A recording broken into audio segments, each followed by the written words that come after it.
casa no es hotel. Muy buenas noches, bienvenidos a Esta Casa No es Hotel. Esta noche el programa vamos a hablar del 8 de marzo, el tema de violencia de género. No quiero que este programa resulte alarmista, pero es evidente que los bolivianos hoy día nos encontramos en una situación grave, con un problema grave. La violencia contra la mujer parece no tener solución, es un problema que definitivamente nos está superando como sociedad. En estos años de activismo, el feminismo, los grupos feministas han conseguido una serie de cosas, han conseguido una serie de respuestas, incluso constitucionalizar algunos pedidos. De hecho, Bolivia es un estado que se reconoce como despatriarcalizador. Se han probado la ley 348, la ley 348 en contra de la violencia contra la mujer, que se suponía que vendría a tipificar de mejor manera, digamos, estos delitos en contra de la mujer. Sin embargo, el papel no ha sido suficiente. Es decir, hay avances en cuanto en el papel, pero hoy la violencia contra la mujer es un tema que desborda, es un tema de tapas de periódico de todos los días. Las cifras son escandalosas. En el año 2018, 38.000 casos de violencia en contra de la mujer.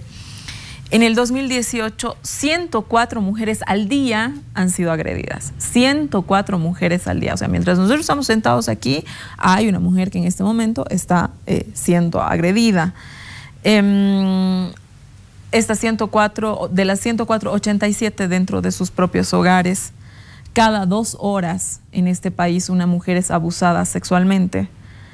4 niñas o adolescentes son violadas cada día en sus casas, dentro de sus casas. Una mujer muere día por medio en manos de su pareja y 2 niños al mes son matados por sus padres. Entonces, estas no nos estamos inventando las cifras, son datos datos oficiales, ¿no? Todo lo que estamos diciendo se puede comprobar mediante fuentes oficiales, y lo preocupante es que existirán muchos más casos que no se han denunciado. Entonces, no estamos hablando de un problema menor, estamos hablando de una situación, de una cuestión dentro de la sociedad gravísima. Los casos que he mencionado, los 38.000, terminan en manos de la justicia, ya que son denunciados, han ido por la institución normal, corriente, y es por eso que se tienen los datos.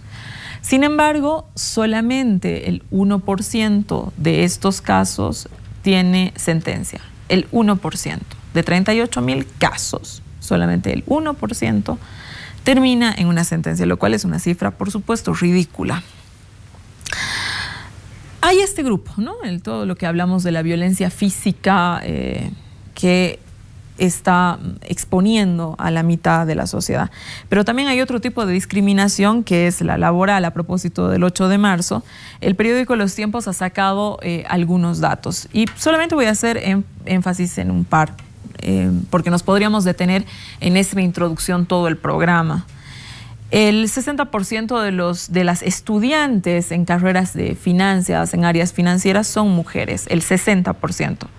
De las cuales solamente, pero en el mundo financiero nacional, solamente los cargos ejecutivos son ocupados el 13% de mujeres. Es decir, mayoritariamente las mujeres estudian finanzas, pero cuando toca elegir un cargo ejecutivo, esa gran mayoría no es elegida. También se preparan, ¿no? El 75% de las mujeres dedicadas a informática son discriminadas solo por su condición de mujeres. 2 datos. Las Naciones Unidas nos arrojan el dato que en Bolivia, en el sector privado, los hombres ganan el 47% más que las mujeres por el mismo trabajo y con la misma formación. 47% más. Ayer, para poner, digamos, la crónica roja, y lo voy a poner en comillas a nuestra introducción, nos hemos enterado de un caso horroroso, espantoso. En Yacuiba, un hombre asesina a su esposa y a sus 4 hijos antes de suicidarse. La razón El señor no podía aceptar que esta mujer haya tenido una relación sentimental en el periodo de su separación. No lo podía aceptar, no. Entonces no encuentra mejor camino que matarla a ella y a los hijos. Lo terrible es que esta mujer, en 17 de febrero de este año, denunció a este hombre por violencia intrafamiliar. La desgracia, el evitar la muerte de 4 niños y de una mujer, se podría haber evitado en caso de que los mecanismos funcionen de manera adecuada. Pero algo está pasando. A ver, vamos a hablar más adelante de esto, porque esta noche hemos invitado a 3 mujeres que desde el Estado y desde la sociedad civil cumplen roles sumamente importantes, roles de compromiso absoluto para detener esta violencia, esta crisis, algunas le han llamado pandemia, en la que estamos sumidas las mujeres, que encima tenemos que escuchar cuando se reclama esto, apodos como feminazis. Qué injusticia terrible, ¿no? Valeria Silva, bienvenida a esta casa, no es hotel. Valeria, tú eres diputada comprometida con muchísimos temas, pero donde te hemos visto ahí sacándote la mugre, porque la instancia, el partido político también es una trinchera de lucha para las mujeres. Te hemos visto ahí, Valeria. Bienvenida otra vez al programa y de verdad que destaco ese tu ímpetu por abrir espacio a estos temas. Muchas gracias, Susana. Buenas noches a las 2 compañeras, a Lourdes, a Mónica. Un placer para mí compartir con ustedes dos, que aunque no se los haya dicho antes, ahora tengo el honor de decirles públicamente, son unas mentoras para mí, para la generación de mujeres que hoy estamos planteando el feminismo y la despatriarcalización desde otro lugar. Yo ahora, como bien tú lo decías, Susi, también haciéndolo desde el partido político, desde la organización política, que es tan importante porque al final es el lugar, aunque mucha gente todavía, digamos, lo sigue menospreciando por la carga que viene del neoliberalismo en contra de los partidos políticos, es al final el lugar donde se definen quiénes van a llegar a los lugares donde se toman las decisiones de la administración de lo público y de la relación con lo privado, con los espacios privados.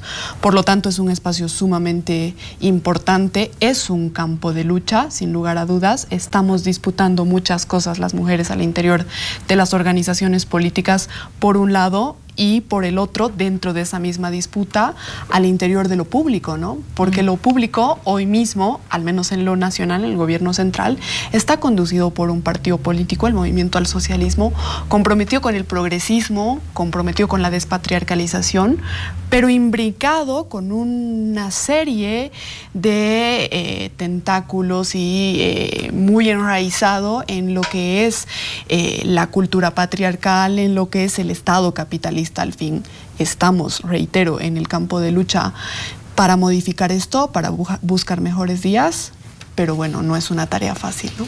Me imagino, Valeria. Vamos a hablar de esas luchas a propósito de ciertas declaraciones y todo esto más adelante. Lourdes, querida Lourdes, bienvenida a esta casa, no es hotel. Lourdes Montero, cientista social, doctora en ciencias sociales con nosotros.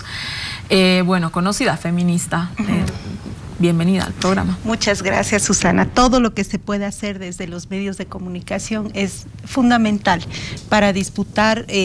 Valeria nos hablaba del campo político, yo hablo de la disputa, del sentido común de la gente, y para eso los medios de comunicación son fundamentales. Gracias, Lourdes, por estar con nosotros. Con nosotros también Mónica Bayá. Mónica es feminista, activista, abogada, está también en este campo de lucha hace muchísimos años atrás. Mónica, bienvenida otra vez a esta casa, no es hotel, es un gusto tenerte. Gracias, Susana, un gusto estar en tu programa, naturalmente compartir con Valeria, con Lourdes también esta mesa de diálogo, que creo que es muy importante a partir justamente de los datos con los que tú comenzabas precisamente el programa, que pone en evidencia cuán enraigada está todavía la violencia hacia las mujeres, la violencia basada en género en nuestra sociedad, y naturalmente eso no incumbe solamente al gobierno, a los órganos del Estado, a la cooperación, sino también a la sociedad civil. Como sociedad civil, sabes, hemos venido impulsando inicialmente la Ley 348, 2008, desde el 2006, cuando se planteaba la necesidad de una ley integral que tuviese un paraguas mucho más amplio de abordaje de lo que es la violencia contra las mujeres en diferentes escenarios, pero también en su implementación creo que hemos estado jugando un rol importante desde contribuir al fortalecimiento de los servicios, desde lo que implica también el desarrollo de capacidades de estos, pero también a partir del monitoreo identificando las grandes limitaciones y los obstáculos que actualmente presenta también la implementación de la ley. Así que un gusto estar esta noche.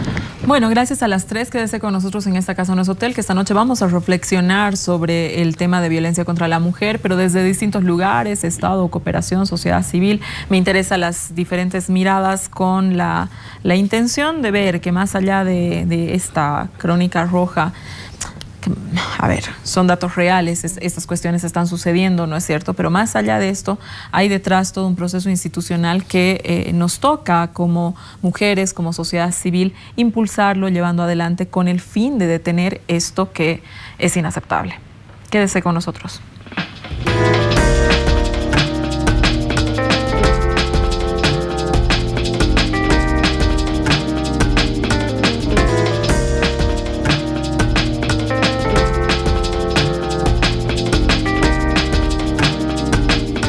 Volvemos a esta Casa No es Hotel. Esta noche estamos hablando de violencia contra la mujer a propósito del 8 de marzo. Valeria, quiero empezar contigo. Justamente el 8 de marzo el presidente Evo Morales da un discurso, marca una agenda de 7 puntos, si no me equivoco, y además la creación del sistema plurinacional de la mujer y despatriarcalización. Nos interesa saber, porque he buscado, pero he conocido muy poco, cómo va a funcionar esta institución, cuál es el objetivo. Yo entendía que ustedes querían hacer una defensoría también de la mujer. Este sistema va a ser esa defensoría. ¿De qué se trata este sistema? Cuéntale a la gente, por favor. Sí, yo quiero partir planteando una hipótesis que venimos manejando con algunas compañeras hace algunos días, y es que el 8 de marzo se ha convertido en el pulmón de la discusión política, tanto pública como no pública, tanto institucional como no institucional. El 8 de marzo, evidentemente, como tú lo decías, el presidente Evo Morales en su discurso marca muchos compromisos, nos cuenta de muchas cosas que va a hacer el Estado, pero es importante reconocer que el presidente Evo Morales ha construido este discurso, un discurso que lamentablemente no ha tenido mucho eco en los medios de comunicación, luego de haberse reunido con dos instancias que son fundamentales. La primera, la Alianza de Mujeres contra la Violencia, que básicamente es una plataforma donde se reúnen muchas organizaciones de mujeres, de la sociedad civil, en fin, cooperación. Y es esta alianza la que ha construido, la que viene construyendo hace ya mucho tiempo una agenda de despatriarcalización. Una segunda instancia que se reúne con el presidente Morales antes de su discurso del 8 de marzo es el Gabinete de la Mujer. El Gabinete de la Mujer consta de una representación del Ejecutivo, de las carteras principales del Ejecutivo, pero además de la presencia de las legisladoras mujeres y de algunas otras instituciones que hacen, digamos, a la tarea despatriarcalizadora. Son estas dos instituciones las que toman como, digamos, un cable transmisor al presidente Evo Morales, que además es el primer hombre del Estado, para poder hacer realidad esta agenda. ¿Qué es lo que quiere decir? Que esta agenda viene de abajo. Se construye a partir de lo que las mujeres demandan en el litigio, en el caso de las abogadas que están viendo cómo le va la 348 en los juzgados, en la escuela, en el desarrollo de la actividad política de las mujeres, en fin, desde muchos lugares. Ahora bien, ¿qué es lo que plantea el presidente Evo Morales en el 8 de marzo? Plantea tareas que ya se han cumplido a día de hoy, como por ejemplo, tú lo decías, el establecimiento de este servicio de la mujer, que es básicamente una descentralizada que está dependiendo del Ministerio de Justicia en lo administrativo, pero lo decía el propio presidente Evo Morales en su discurso, va a estar muy cerca, tanto del presidente como del vicepresidente. ¿Para qué? Para controlar que se cumpla todo lo establecido, tanto en esta agenda que él ha hecho pública, digamos, en términos generales el 8 de marzo, como para que se cumpla todo lo que hasta hoy manifiestan y obligan las leyes y que tienen que desdoblarse y proyectarse en políticas públicas. Es una institución de nueva creación, es una institución vinculada o que pertenece al Ejecutivo, pero que tiene la tarea de vincularse al legislativo, tiene la tarea de vincularse a la sociedad civil, a las organizaciones sociales, y que va a tener presencia en los 9 departamentos. Su tarea es gigante. La directora de este servicio es la compañera Tania Sánchez, una compañera feminista que viene de Las Gregorias. Ella ha militado la causa hace mucho tiempo, ha militado también la causa de los cambios necesarios para nuestro país. Entonces, vale decir que no solamente tiene, digamos, la mirada esta que tenemos las mujeres feministas y despatriarcalizadoras, sino por su formación como socióloga, también una visión en otras esferas de la sociedad. Ella lo va a dirigir, va a tener, reitero, presencia en los 9 departamentos. Hay que esperar un poco a ver cómo se acomoda el trabajo de la directora. Sí, nosotros hemos saludado muchísimo la elección de Tania, definitivamente un gran fichaje, porque confiamos que una persona con tanto recorrido evidentemente está comprometida con hacer este trabajo. Ahora, Valeria, ¿cuáles son las principales tareas, la principal hoja de ruta que tuviera este servicio, esta nueva institución? Bueno, a ver, principalmente hacer seguimiento al cumplimiento de las normas. Eso puede sonar a mucho y puede parecer muy abstracto. Básicamente, este sistema tendrá que canalizar, por ejemplo, la serie de recursos que hay de la cooperación internacional en favor de esta lucha para ir ordenándolos en función de las necesidades de cada lugar.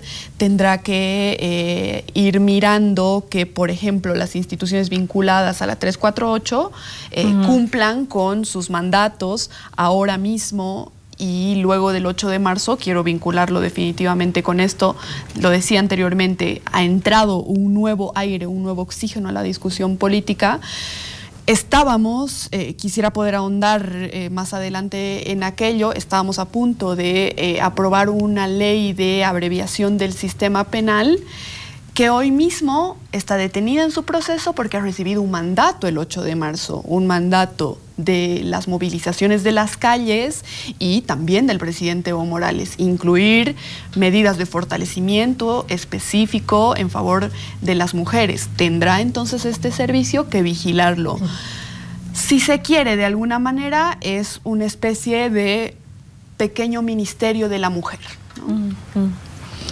Bien, Lourdes, necesitamos, se ha hablado muchísimo de la necesidad, hoy día leí en el periódico, de la necesidad de reformar las normas, ¿no? De ampliar las instituciones, de una serie de cosas, ¿no? Mi pregunta está, ¿necesitamos más leyes o qué es lo que necesitamos? O realmente lo que necesitamos es que las instituciones de alguna manera deben investigar y sancionar la violencia de género, los hechos que están. A principios de este año, tú lo recordará toda la gente que nos está viendo, el director de la FELCB hace unas declaraciones totalmente fuera de lugar, inmediatamente se lo cambia y en los medios leemos la propuesta de que todo el personal de la FELCB se reorganice y sea un personal íntegramente femenino. Entonces, a ver, estas son soluciones, ¿no? Sí, Susana, creo que se ha dado varias señales hacia dónde debemos caminar ahora. Creo que más leyes ya no están en el horizonte inmediato. Creemos que tenemos una estructura bastante sólida legislativa. Ahora lo que necesitamos es que las instituciones de Bolivia se adecúen al cumplimiento de esas leyes y eso pasa por trabajar mucho en la institucionalidad.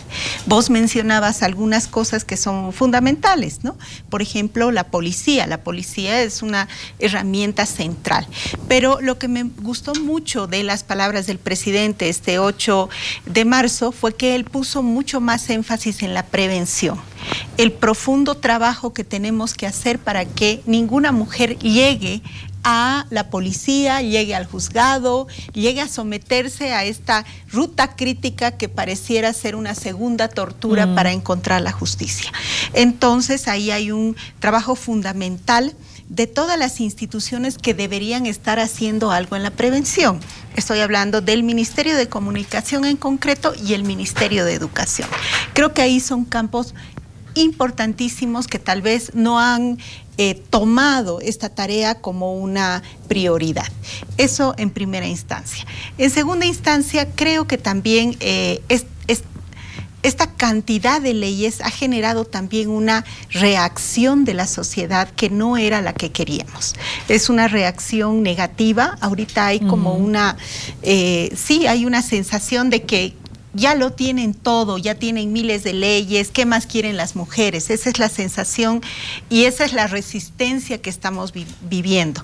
Entonces, lo que está ocurriendo es que en muchos hogares se trata de disciplinar a las mujeres y la forma en que en Bolivia disciplinamos a los niños, a las mujeres, a todas las personas es en el uso de la violencia, ¿no?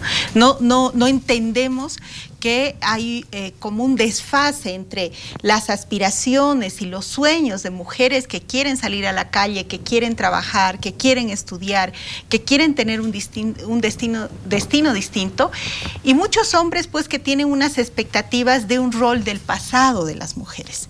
Y entonces ahí se está dando, yo siempre digo, una revolución silenciosa de la división sexual del trabajo, de cómo es que queremos encarar esta nueva familia, esta nueva sociedad donde las mujeres tenemos un rol protagónico.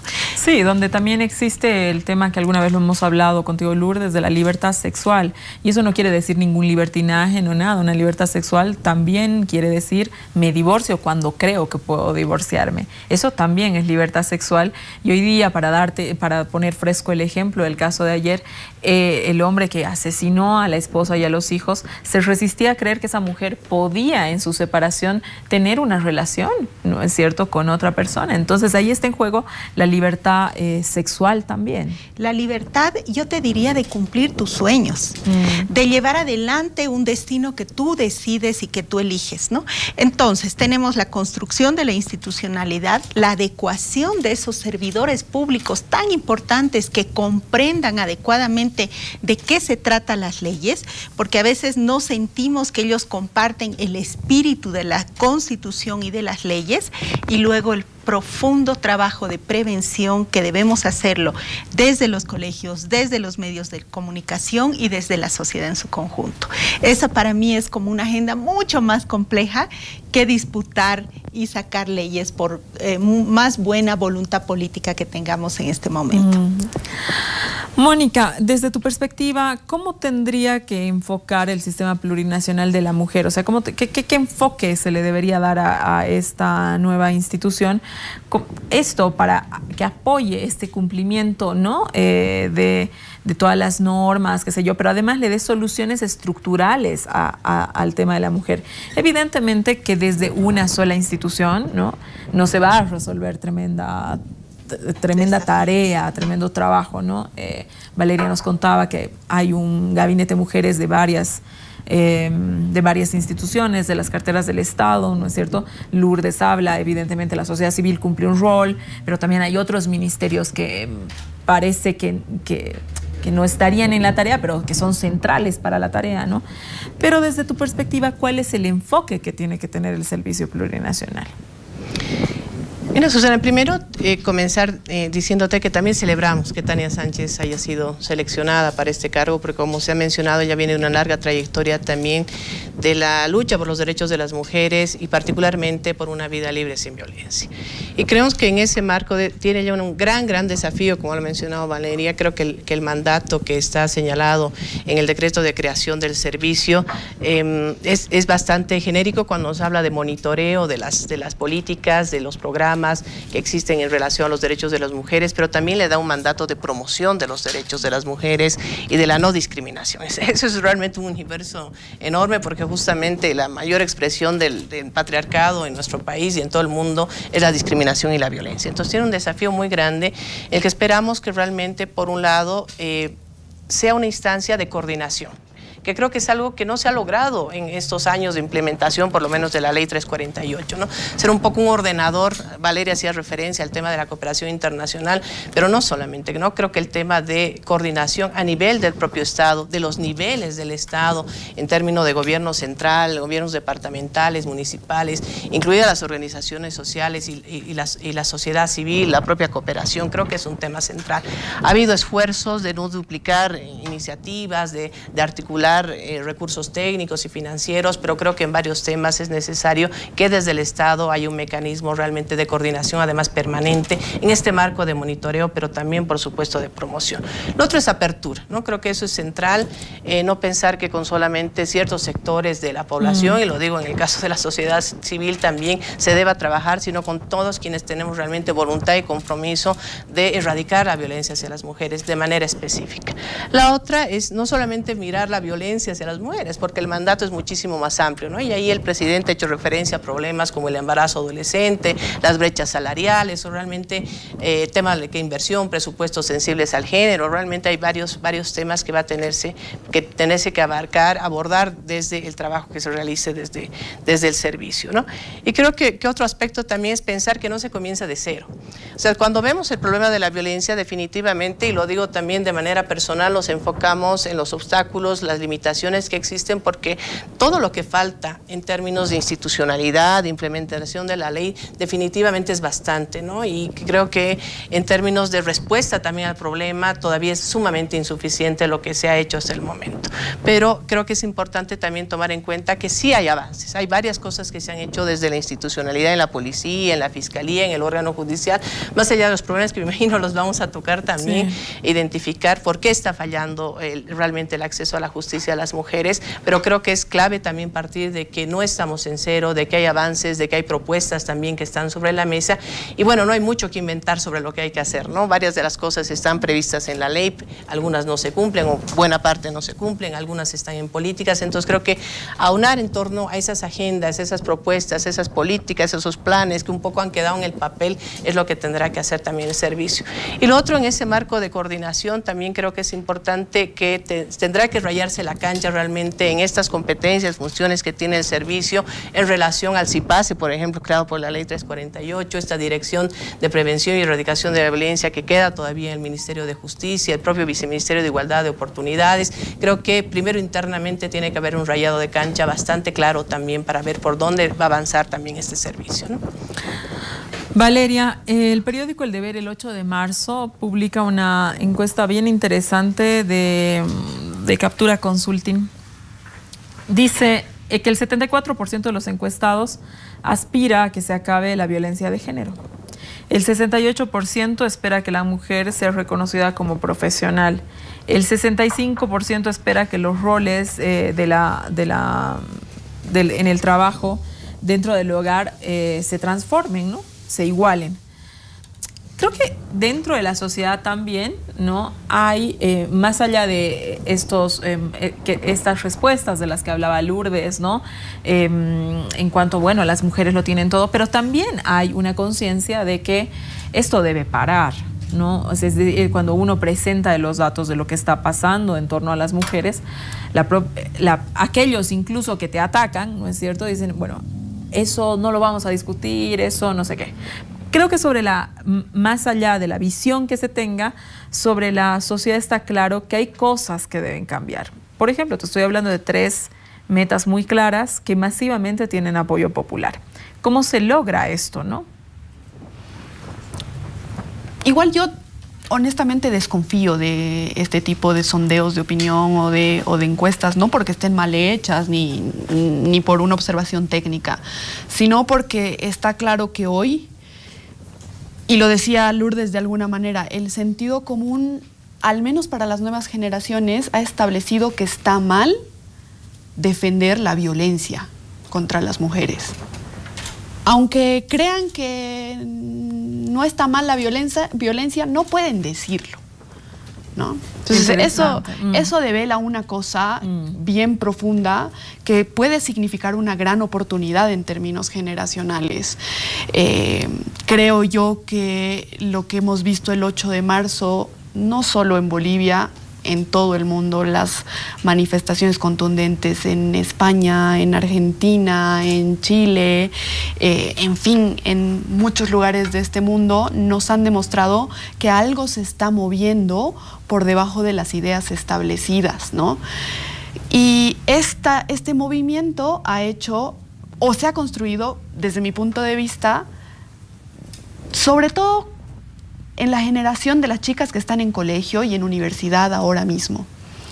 Han sido estas chicas y estas mujeres jóvenes las que hemos puesto sobre la mesa nuevos temas de discusión y se los hemos planteado, por ejemplo, a nuestras madres, por ejemplo, a nuestros padres, a nuestros hermanos. Estoy hablando de un tejido, digamos, social que ha logrado que la gente hoy mismo se haga preguntas, que ha logrado que ya no queden tantas cosas establecidas porque sí.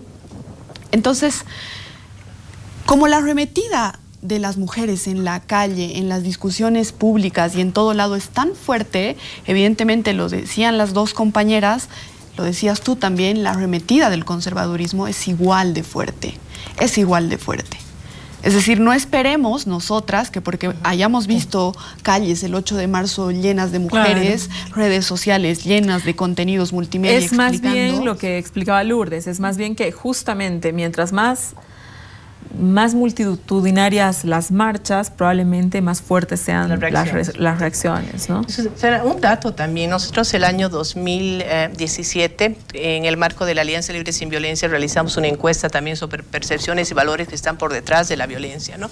Más bien nos dan datos distintos a estos que tú nos compartías, porque, por ejemplo, más del 80% estaba de acuerdo en reconocer de que la violencia contra las mujeres es un problema muy grave en el país. Y uno diría, bueno, hay un reconocimiento como sociedad, que bueno, la tolerancia social hacia la violencia se va a reducir un poco, pero sin embargo el 77% de los hombres señalaba estar de acuerdo con estar a cargo del control del buen comportamiento de las mujeres, por ejemplo, ¿no? Y el 40% opinaba que el ejercicio de la violencia en ciertos casos estaba plenamente justificado.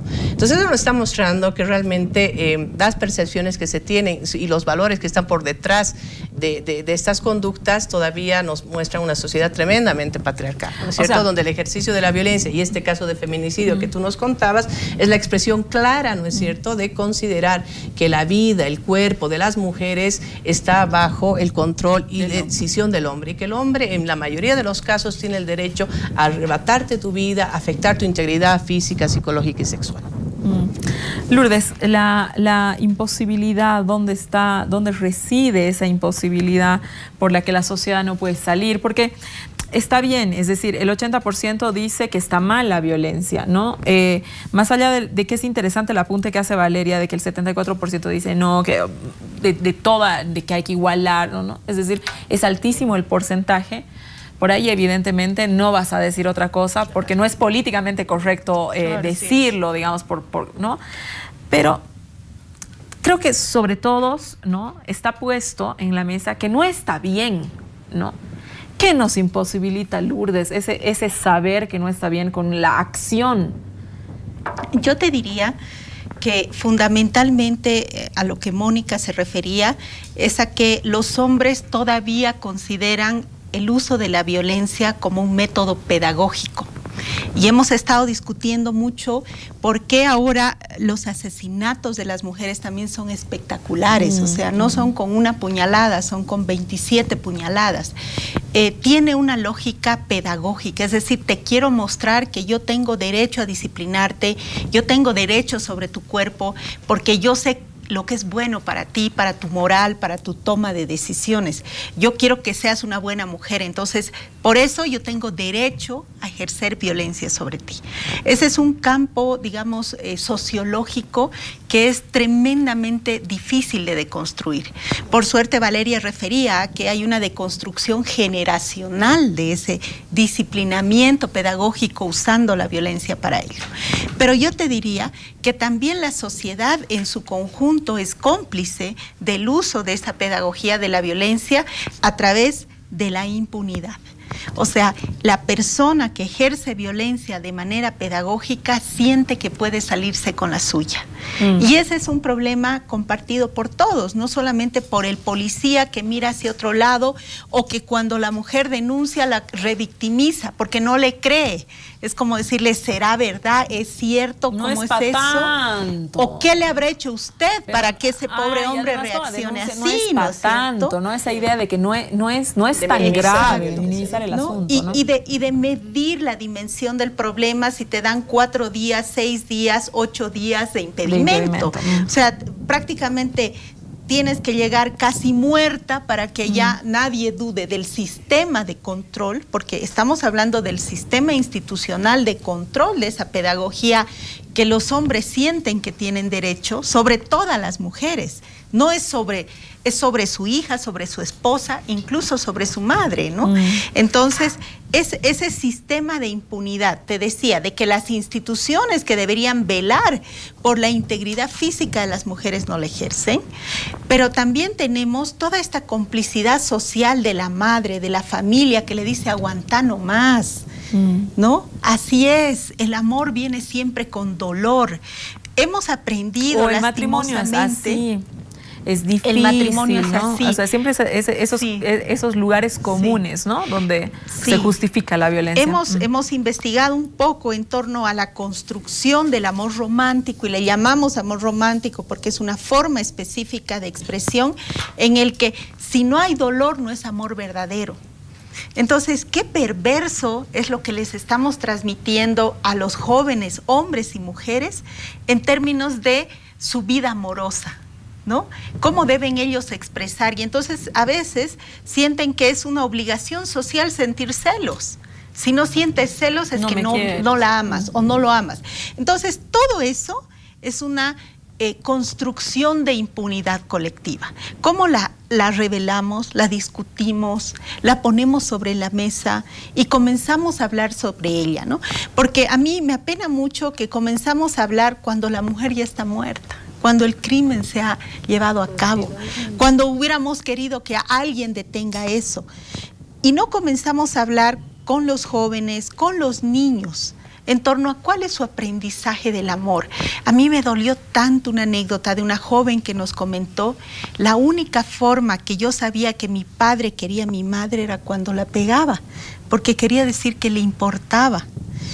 Me dolió tanto el alma en términos de qué tipo de pedagogía, y no te digo pedagogía de la violencia, pedagogía del amor. Del amor, exacto. Estamos enseñando a nuestra sociedad. Entonces es como tener así un río entero social de ideas y creencias, de normas sociales, y tratar de con unas piedritas poner un dique. La pobre Tania debe estar ahí tratando de construir un dique cuando se te viene una riada de cosas que supuestamente tú con tu cuerpo como mujer tienes que enfrentar.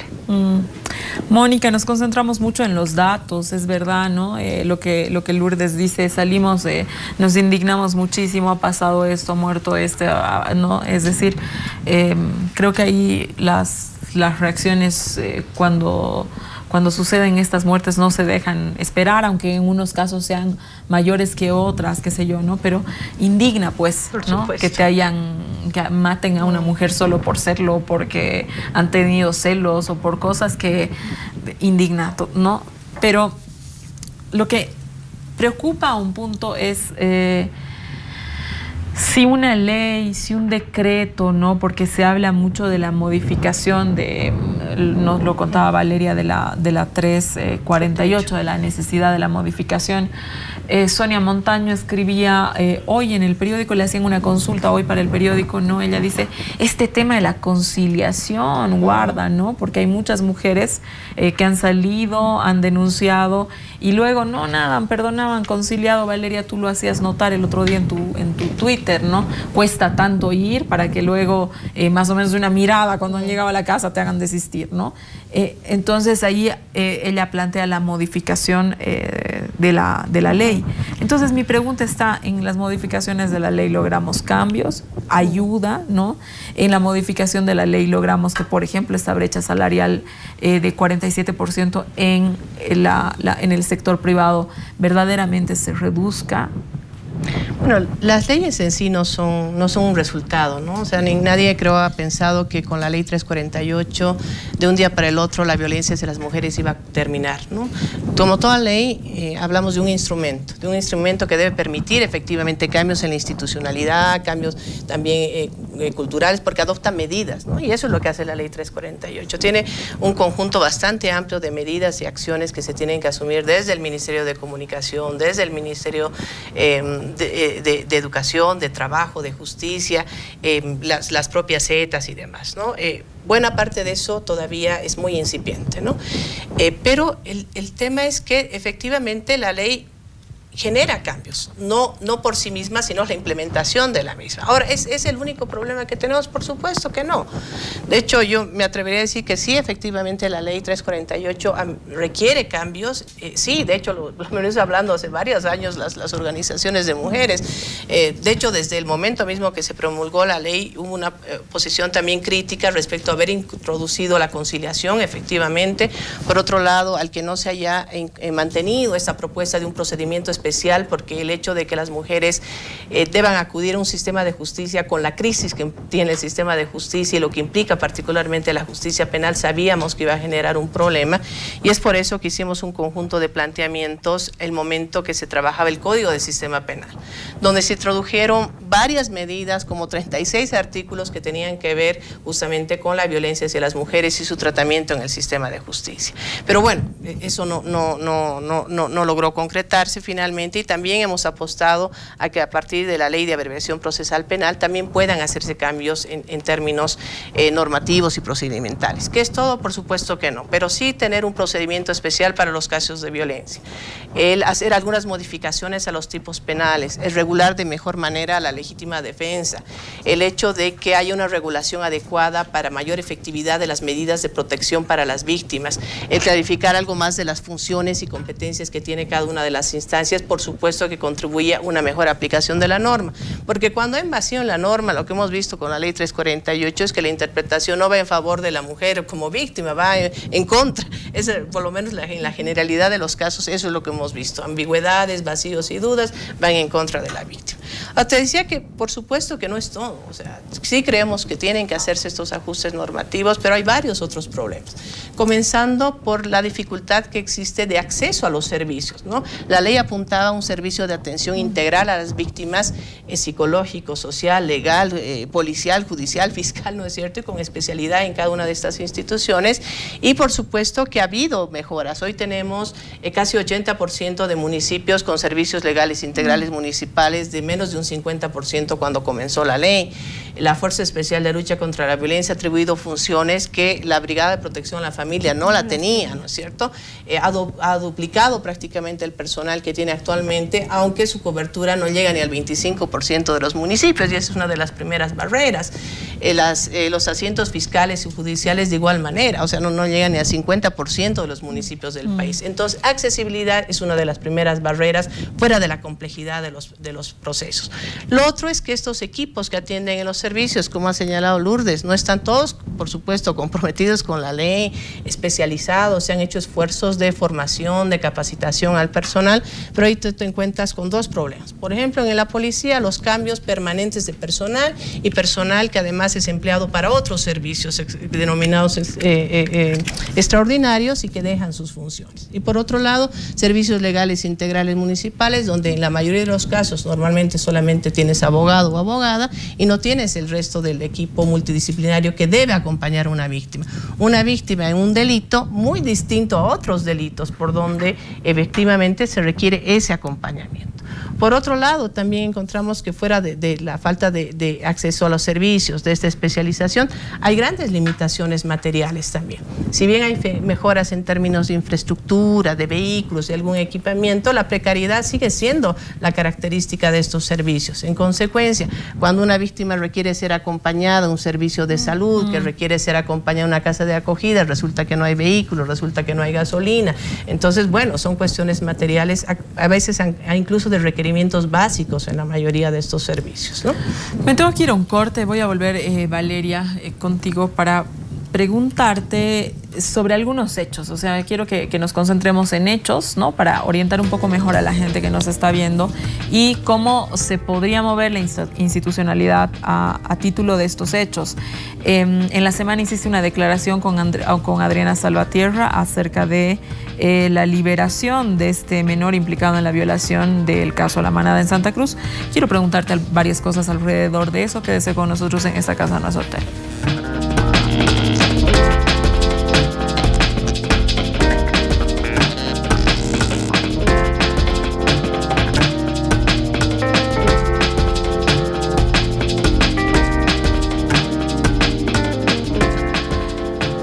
Valeria, vuelvo contigo. Se ha convocado esta semana, te hemos visto en conferencia de prensa con Adriana Salvatierra, con la finalidad de tener información del por qué se libera a este joven, este menor de 14 años implicado en el tema de la violación colectiva, del caso que ha dado tanto que hablar en la sociedad, que es La Manada en Santa Cruz. ¿Cómo debemos interpretar esto? Algunos hablaban de una comisión. ¿Qué es lo que pretenden hacer desde la Asamblea Legislativa convocando al fiscal Lanchipa? Solamente estamos hablando de un caso, estamos hablando de todos los casos. Este caso mueve para que sea, es decir, no lo sé.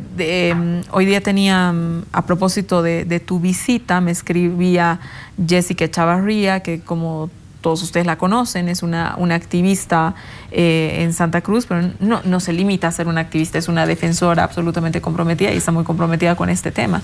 Y nos cuenta que las pericias del caso no estaban dadas. Entonces, ¿cómo se libera a alguien en pleno proceso de las pericias? Entonces, Valeria, un poco lo que queremos escuchar es qué significa este llamar al fiscal a la Asamblea Legislativa.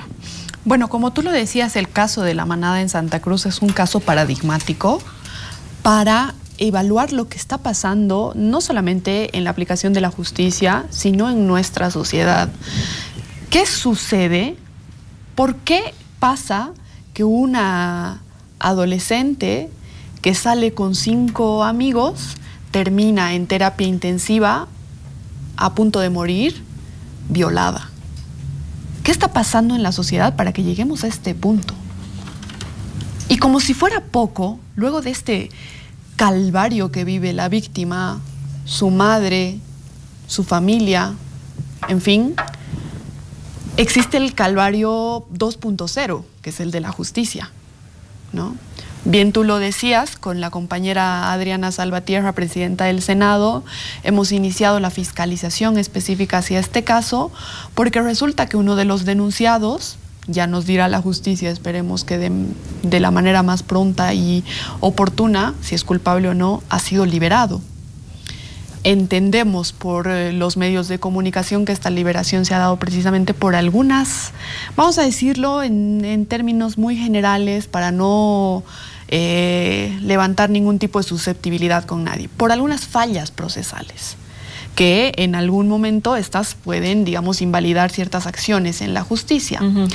Queremos que el fiscal general, Lanchipa, que se va a hacer presente para rendir un informe oral ante la Comisión de Justicia que actualmente estoy presidiendo yo en la Cámara de Diputados, pero que además va a comparecer por la vía escrita a 2 peticiones que se le ha mandado desde el Senado, nos explique qué ha pasado con sus fiscales en Santa Cruz, qué ha pasado con los profesionales y autoridades que están designados para este caso, que han permitido que no se hagan las cosas como corresponde en norma.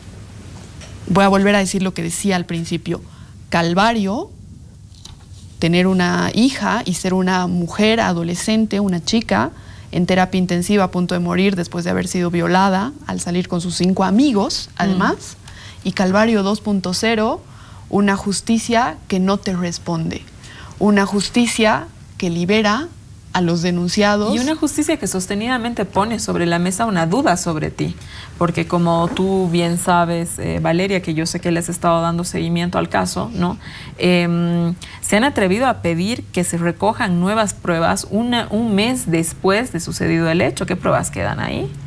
¿No? Entonces, es decir, ese es un vicio procedimental terrible. Eso anularía cualquier tipo de proceso y eso lo sabe cualquier abogado, ¿no? Entonces uno se pregunta y dice, bueno, ¿dónde confío? ¿Cómo hago, no? Exactamente. Exactamente. Esas son las preguntas que seguramente se está haciendo la propia víctima, ¿no? Sirve este caso para mirar, y quisiera explicarlo al menos someramente, qué medidas se van a tomar de manera específica en esto que les decía. Ha venido a modificarse tras el oxígeno que le ha inyectado el 8 de marzo a la discusión política, al menos al interior de la Asamblea Legislativa de manera específica, con la cuestión de la ley de abreviación del procedimiento penal. La ley de abreviación del procedimiento penal, que yo estoy de acuerdo, o sea, no voy a decir que una ley modifica la realidad porque no es así, pero obliga al menos a ciertas instituciones a que hagan cosas específicas para que esos balances que han venido haciendo desde la sociedad civil de los problemas, de las piedras en el camino para la 348, dejen de ser piedras en el camino. A ver, estamos hablando de, además que estos, y esto es muy importante decirlo, son compromisos y mandatos que ha hecho, compromisos la Asamblea Legislativa y mandatos el Gabinete de la Mujer y la Alianza de Mujeres a través del presidente Evo Morales a la Asamblea Legislativa. No podemos huir de esto, y esto se los estoy diciendo a mis colegas parlamentarios. Muchos de ellos están teniendo hoy mismo muchas observaciones a las medidas de protección especial que se van a incorporar en la ley de abreviación del procedimiento penal en favor de las mujeres. ¿Qué va a suceder con esto? Va a suceder que, por ejemplo, en el momento en el que una mujer, una niña o un adolescente denuncie violencia y la denuncie, por ejemplo, ante un policía en la FELCB, ante un juzgado o ante un SLIM, esta víctima pueda ser sujeto de medidas de protección específica e inmediatas. Es decir, el policía que ha recibido la denuncia te puede decir o le puede ordenar a tu violentador, por poner un ejemplo, a tu esposo, que salga del inmueble de manera inmediata, así él sea el dueño del inmueble. El policía puede disponer que la custodia de tus hijos está bajo tu tutela. Porque, ¿qué es lo que sucede? Sucede que cuando una mujer llega a denunciar, primero que ha pasado por un procedimiento muy fuerte y muy intenso, lo decía Lourdes, en el que probablemente su madre le ha dicho no lo hagas, soportá, o ya ha soportado muchos golpes, entonces dice por ahí si soporto uno más no pasa nada. Ha pasado un proceso muy duro de tomarse de valor para ir a denunciar. ¿Y qué es lo que nos han mostrado las estadísticas? Que luego de ese momento de la denuncia es muy probable que la violencia se incremente y que llegue a ser feminicidio. El caso que tú nos has contado en Yacuiba.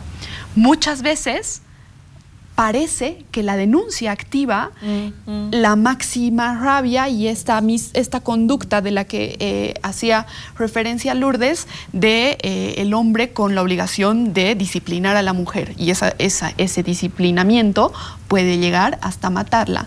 Por eso son importantes estas medidas de protección inmediata. Valeria, ahí te corto entonces. O sea, tú estás hablando de un tema estadístico, Lourdes y Mónica están de acuerdo con esta cuestión de que pareciera que la denuncia activa otro tipo de mecanismos, ¿no es cierto?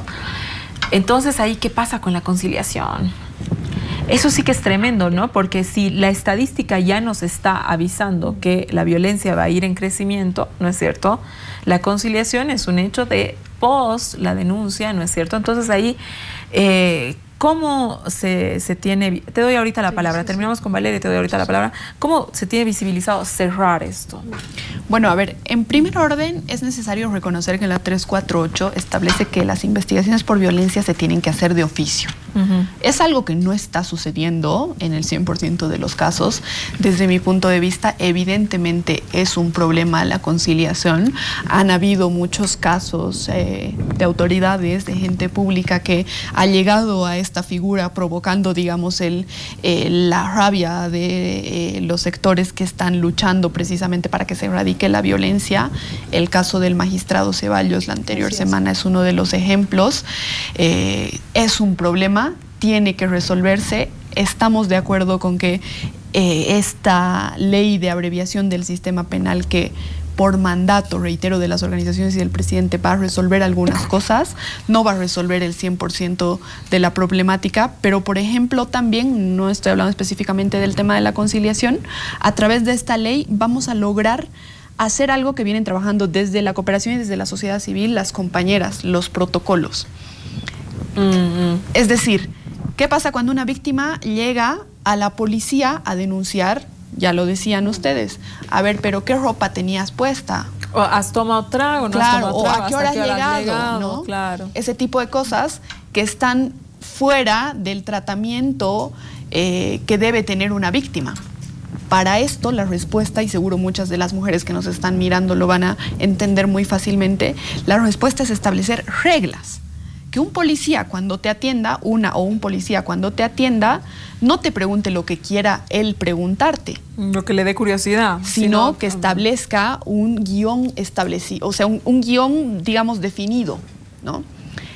A través de esta ley, lo que estamos haciendo es obligar a las instituciones vinculadas al cumplimiento, por ejemplo, de la 348, a que en 90 días presenten sus protocolos específicos de atención, también para el IDIF, también para otras instituciones, pero además se está reforzando una medida que ya se había tomado desde el Ministerio de Salud hace un tiempo atrás, que es la validación del certificado forense. Muchas mujeres peregrinan bastante para esto, lo que tú decías, en el caso La Manada, para que se hagan pericias en las instituciones validadas por la Fiscalía o por la Policía, ¿no? Hay dos, básicamente. Ahora, con esta ley, garantizamos que cualquier médico del sistema público pueda hacer una valoración médica. Qué bien. Y no se necesita homologar esta valoración médica, porque encontramos que evidentemente este es un proceso de revictimización. Es lo que está pasando en La Manada. La defensa de los denunciados dice, no, a esta chica hay que volverle a hacer peritos. Momento, esta chica ha sido... Porque no ha aparecido el médico que era el autorizado, una serie de cosas, ¿no? Sí, evidentemente. Y bueno, tras esto hay otro elemento que me parece fundamental mencionarlo porque sé que las mujeres se van a identificar con esto. Hay un concepto que se llama la plena jurisdicción. ¿Y qué quiere decir? Que si yo soy una mujer que he sido violentada y estoy ante un juez penal, tratando mi caso de violencia, puedo pedirle al juez que resuelva la custodia de mis hijos, que resuelva mi divorcio, que resuelva los temas de patrimonio que tengo con mi esposo, para no peregrinar, porque esto es lo que le sucede hoy mismo a las mujeres. En la vía penal están resolviendo sus casos de violencia, pero tienen que pasar por otras instancias, por el juez civil, en fin, para resolver esto. Entonces, obviamente, queda como una cuestión optativa, puede la mujer, si gusta, ir a un juez especializado en la temática, pero les estamos dando las posibilidades a las mujeres de que resuelvan en una sola instancia todos los aspectos inherentes a su vida al momento de romper una relación violenta. Mónica. Sí, bueno, me alegra escuchar lo que está diciendo Valeria, porque realmente son 4 temas centrales que los habíamos conquistado en su momento en el Código del Sistema Penal, y cuando veíamos el proyecto de ley de abreviación procesal penal estaban totalmente ausentes, ¿no? Y creemos que no se puede ignorar justamente la criminalidad que se comete hacia las mujeres en una reforma, por muy puntual que sea, al procedimiento penal, sin tomar en cuenta justamente que la violencia contra las mujeres, principalmente la violencia familiar o doméstica, representa el delito de mayor prevalencia en el país y el 24% de la carga fiscal, ¿no es cierto? Entonces creo que es un tema central, pero además el contar con un procedimiento especial, particularmente en los casos de violencia familiar o doméstica, no es posible someter a una víctima que ya ha sufrido años muchas veces de violencia, porque es raro el caso en el que se denuncia en primer acto, ¿no es cierto?, someterla a 2, 3, 5 años de un proceso penal, ¿no? Por otro lado, esta resolución integral de otros problemas colaterales a la violencia consideramos que definitivamente es un tema central, ¿no? Señalaba Valeria varios casos de que tú puedes resolver ante el juez penal, pero que son colaterales a la violencia, y eso es muy importante. Pero reforzar las medidas de protección. El caso que tú has mencionado, lo que dice Valeria, es absolutamente central, ¿no? Tiene que ver con un tema normativo, por supuesto, tiene que ver con este procedimiento, quienes disponen, cómo se dispone, porque esos vacíos que ha dejado la ley 348 han dado lugar a una discrecionalidad de cómo se aplican, cuándo se aplican aplican estas medidas.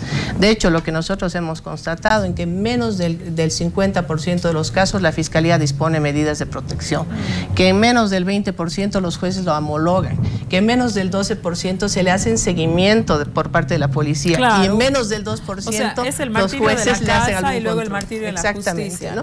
Entonces creo que esos son temas centrales justamente de la reforma en el tema normativo, pero reitero y resalto algo que señalaba también Lourdes, ¿no? La institucionalidad de los servicios, la cobertura de los servicios, realmente personal que sea capacitado, permanente, que se garantice que esté ahí para atender realmente a la víctima en el marco precisamente de estos protocolos, en el marco de los mandatos que señala la ley y obviamente dotado de los medios suficientes como para realizar este trabajo de manera concreta. Y ahí creo que es importante este anuncio que también ha hecho el ministro de Gobierno, también consulta con las organizaciones de la sociedad civil sobre cómo fortalecer a la Fuerza Especial de Lucha contra la Violencia.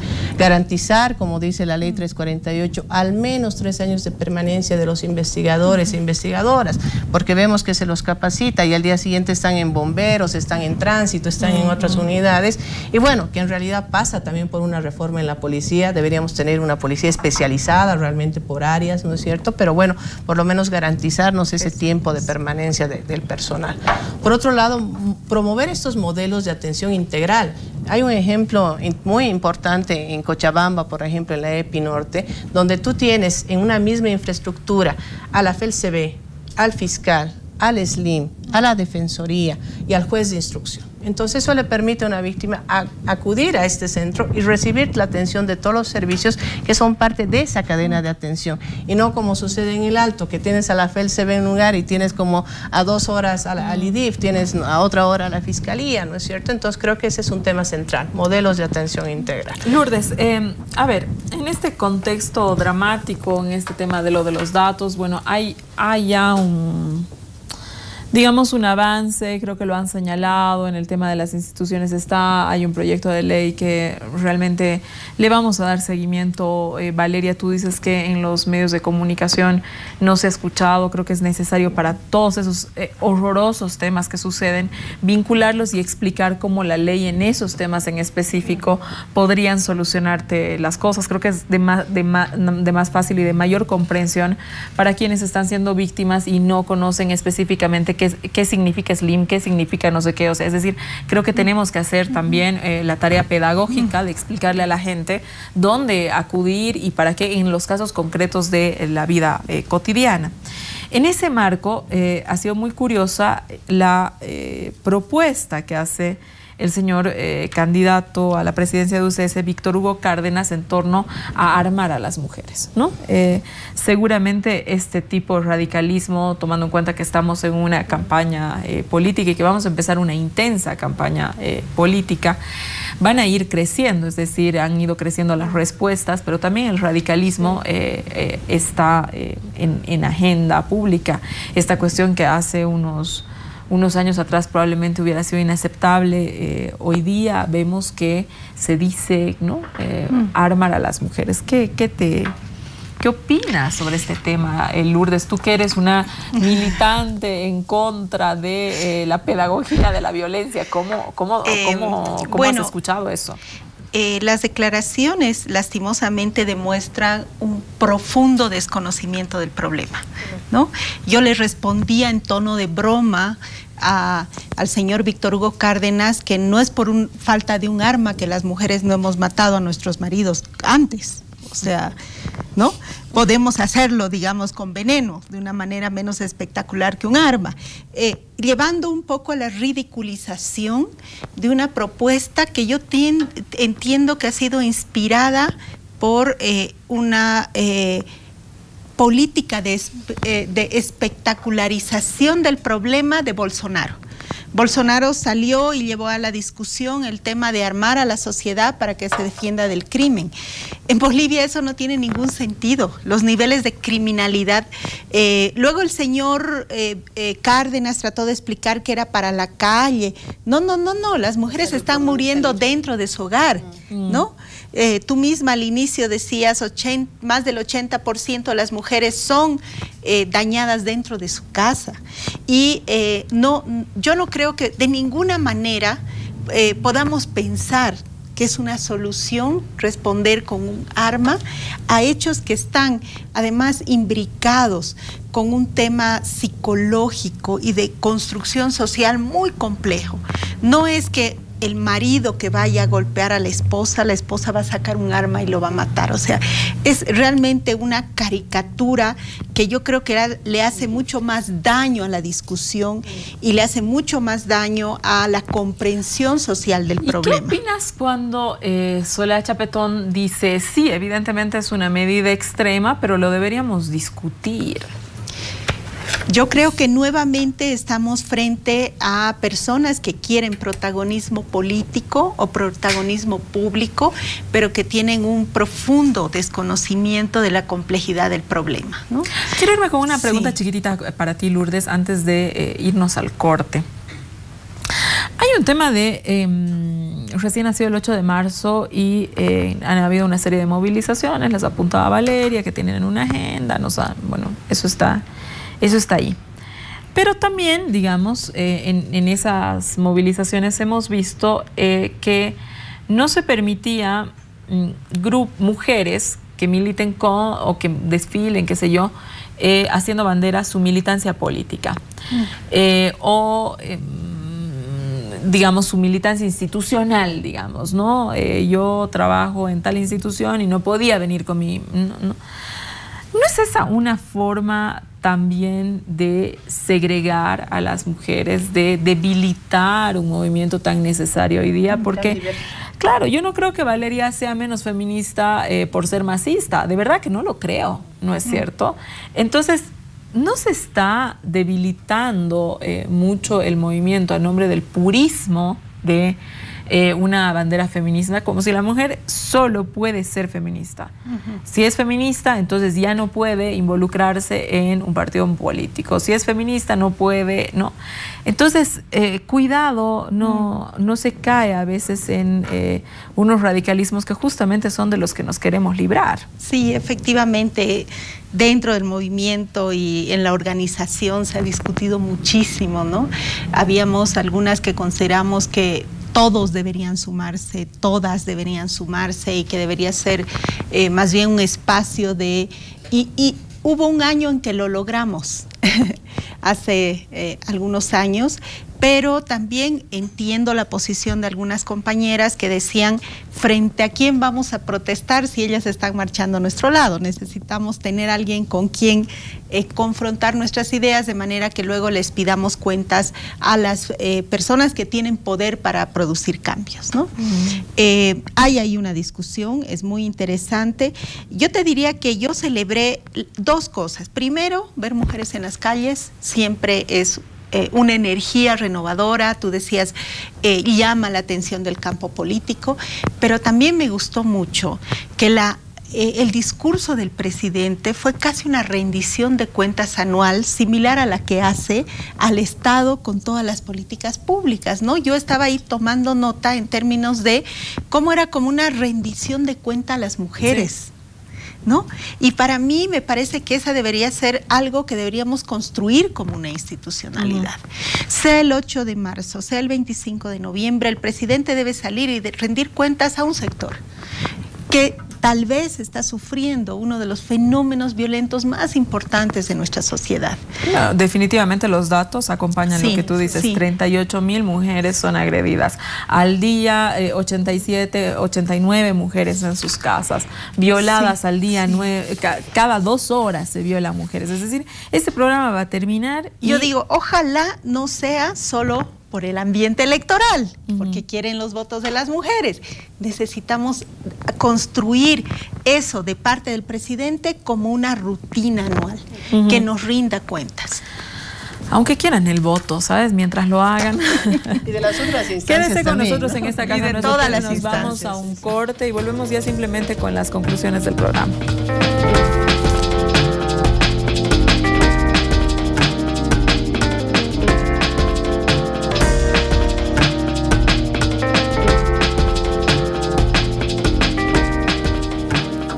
Esta casa no es hotel, esta noche un programa interesante, un programa de compromiso. En realidad, ya para las conclusiones, Valeria, con muy poquitito tiempo, ¿con qué quieres que se quede la gente? Vuelvo a decir, el 8 de marzo ha significado un pulmón para la sociedad. Estamos respirando a través de lo que demandamos las mujeres hoy, que es vivir en igualdad, vivir sin violencia.